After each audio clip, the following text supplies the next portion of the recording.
Hello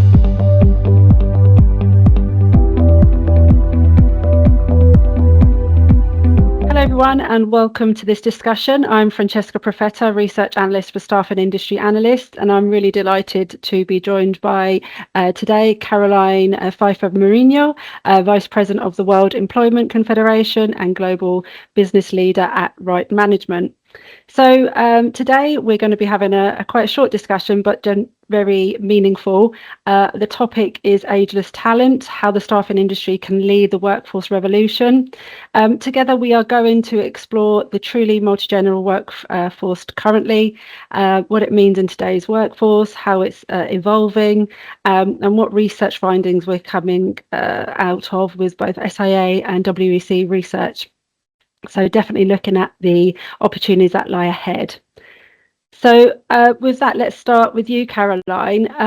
So the WEC Social Impact Report this year does focus on the multi-generational workforce. Was there a particular reason that we decided to do this? Is it actually a real big phenomenon? And have we always had different generations that have worked and contributed together? Yeah, good question, Francesca, and you're absolutely right. It's not new to have different generations working together. What is new, though, is the complexity we are seeing today in managing and integrating diversity of age, experience, and expectations of those different generations in the workplace. There are a few major trends also converging at once. We are witnessing significant demographic shifts with people living and working longer. At the same time, the digital and AI revolutions are fundamentally reshaping jobs and skills needs faster than ever before. And just add to that a persistent global skills shortage and an increasing volatile economic environment. And you have a labor market that's far more dynamic, but also more fragmented. And in this context, WEC actually wanted to shine light on how the staffing industry is not just observing these changes, but actually driving solutions. Our members are actually are helping organizations to turn the challenge of managing a multi-generational workforce into an opportunity and one that can boost productivity, innovation, inclusion. So we felt it is actually time to reframe the conversation from the generational divide to intergenerational strengths, actually. So this is where we are coming from. Yeah, absolutely love that, strengthening that workforce there. Yeah, I think you're absolutely correct. It's not nothing new, but managing it has become far more complex. Change has really accelerated, and there are definitely more considerations. We do see some stats that we've got from our internal staff survey. So when we speak to the workforce of temporary agency staff. And it's very clear, like in the UK internal staff, 3/4 now work really remotely to some degree. 8% are fully remote. So indicating that remote work is a standout for internal staff, and North America is really similar as well. So I think what we're then looking at, this change has developed over quite some time. So when we looked at 2018, only 21% worked remotely, and now up to that 77%. So there are definitely significant changes, although fully remote has seen a decline. So it's hybrid rather than remote is probably the new normal, I would say.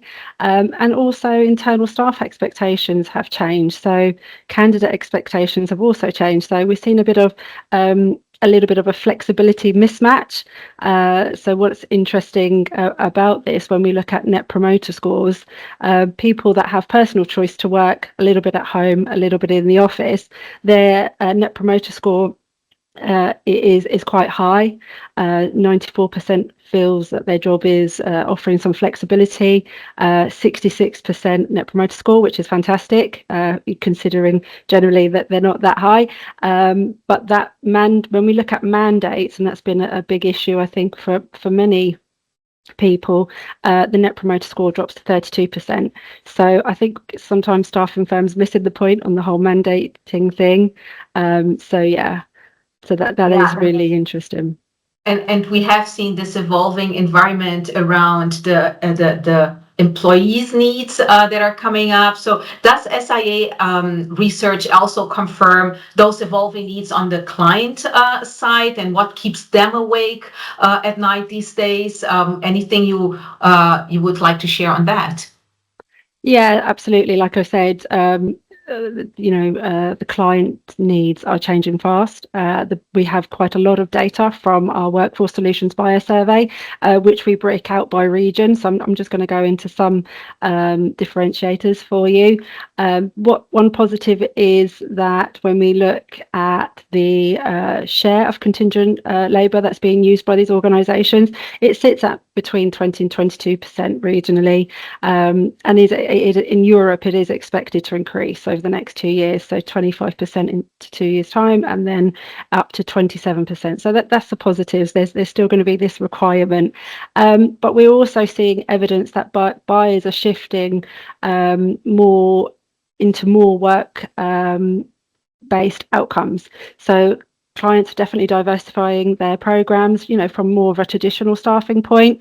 When we look at program strategies, for example, we see that statement of work included in the program is by far the most popular, in place today at 71%. And then when we look at likely to be explored in the next 2 years, it's actually 26% as well. So that's a really interesting phenomenon that's coming out. But also they're turning technology to technology, just like everyone else is. They want to improve their efficiencies. They want to incorporate that as well. So we see that sourcing automation has jumped in use this year. More than half of the buyers now have this within their programs. So, when we're looking at this technology, it's things like employee referral platforms or recruitment marketplaces. 56% in Europe, and roughly the same amount in the UK and Americas as well. So this really does mark once again a really steady increase from earlier surveys. So it's reflecting a much more mainstream automated sourcing of candidates as well. So, but it can lead on to other things. I know that AI technology is very new, but it is an expansion stage. So we also do report that 19% of buyers have that within their program too. So yeah, they're definitely evolving. They're taking control of their workforce and the infrastructure that they have in place, the deliverables, and also the technology that they use. So Yeah, you asked me about what keeps them up at night. I think there's nothing new. I'll be honest with you, Caroline. Sorry, I missed that last point.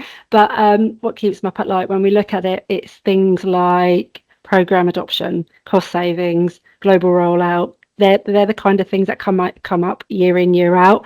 But what we are seeing is newer items such as candidate fraud and validation, and that could be due to technological advancements. So yeah, those are the things that I think that's concerning them. So obviously staffing firms will have to rise to the occasion. And so it really goes back to what the WEC is seeing with their audience, and how are members putting these into practices to mitigate those. Absolutely. And if we think about our members, organizations, and how we actually deal with the challenges of a multi-generational workforce and all of the trends that you just mentioned, right? I think this is where the staffing industry is really innovating and really shining. Across our WEC membership organizations, we see developing targeted responses that meet the specific needs of different age groups while fostering collaboration across organizations to actually give a response to those organizational demands. So if you think, for example, of younger workers, it's often about building the foundations, both in terms of skills and confidence. We are seeing academies and training initiatives to help young people acquire essential soft and technical skills, creative digital tools that strengthen their readiness for the first job, and programs that combine career guidance with initial work work experience, right? So that they can bridge the gap between education and employment. If you then go to more the mid-career professionals, the focus is really on flexibility and career support. Many WEC members are helping workers reinvent themselves, so re and upskilling being a core topic within their current careers, offering upskilling opportunities, coaching, new forms of hybrid or project-based work that better align with the different life stages and aspirations. And then if we go to the more mature workers, there are inspiring initiatives that challenge stereotypes and extend employability. Across several countries, you see the HR services industry is collaborating with the public employment services to design tailored pathways for workers that are age 50 and over. And these initiatives, they really focus on reskilling, career transition, and flexible placement models that allow experienced workers to remain active contributors while sharing their knowledge with younger colleagues. So all of these are really examples that show how the staffing industry is, at the end of the day, uniquely positioned to connect talent and opportunity across every generation to those demands of the clients. And our members are proving that age diversity is not a challenge to be managed, but really a competitive advantage to be leveraged in this world that is being transformed by digital and AI, as you mentioned. Yeah, when we look at that multi-generational landscape, as you pointed out, we noticed something in our surveys that really it was down to the experience that unlocked that flexibility and the addition of training and so on. So it was rather than, instead of characteristics, which we are obviously aware of are very important for certain people for their work arrangements, we found that most segments of remote working jumped significantly from entry level to experience when you've got 10 years plus. So from entry level, 29% maybe would work remotely, but then when they had 10 years plus experience, 92%, especially that was, I think, in the industrial staff. So this sort of does suggest that staffing firms have a more flexible remote policies for probably tenure over anything else. Although we were seeing that younger staff 30 and below are less likely to be fully remote, but they do prefer hybrid models because they still want that balance of learning and connection. So yeah, it is very interesting what organizations are offering and how they're mitigating the different generational opportunities that they face. So yeah, that seems wonderful, and it's very interesting how WEC members are being innovative in this space. So I think what it does, we do get a sense, so there is maybe also a geographical divide. What we see in the UK is flexibility and autonomy matter the most. Those, as I said, who choose to work in the office have a much higher net promoter score versus those who may be mandated or are not offered flexibility. But in North America, when we look at our survey responses there, we see that things such as development opportunities, manager support, and sense of belonging, they drive the most satisfaction and retention, especially when it comes to maybe the more experienced staff. So I think together these findings show that, I suppose, regardless of the age, worker value and choice and growth, there is a massive connection there, and staffing firms are doing all that they can really to align those values to best position and attract that talent, not only for themselves but also for their clients as well. So yeah, that's incredibly useful and very important. So as I said, it is a brief discussion, and there is much more to be had. You're very happy to download the research from the WEC, and obviously get in touch with SIA should be interested in any of the content that we've discussed today. So I think also, really, to wrap up, I think the data points from both WEC and SIA are quite clear. Today's workforce is more multi-generational, more tech-enabled, and more flexible now than ever. The research, as I said, shows that buyers are diversifying solutions, worker values, choice and support, and staffing firms that belong to the WEC Compodium are responding with innovation, and maybe empathy is required as well around what worker requirements. So, as I said, if you'd like to explore some of these findings, please feel free to reach out to either SIA or the WEC. Caroline, thank you so much for sharing these insights, and thank you to you guys for joining us today. All the best. Thank you.